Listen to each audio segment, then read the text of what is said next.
Your tools are your business, but what happens if they're stolen, damaged, or lost while you're transporting them, storing them, or using them on a job site?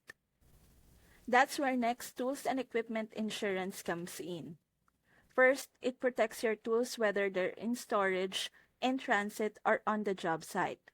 So if something happens while you're driving to a project or even while your gear is locked away, you're covered. Second, it's easy to see if your equipment qualifies. Most everyday tools used by contractors, plumbers, landscapers, and cleaners are eligible. Policy limits apply, which means higher value equipment may need additional coverage. Next helps you check this upfront so there are no surprises. Purchasing coverage couldn't be easier.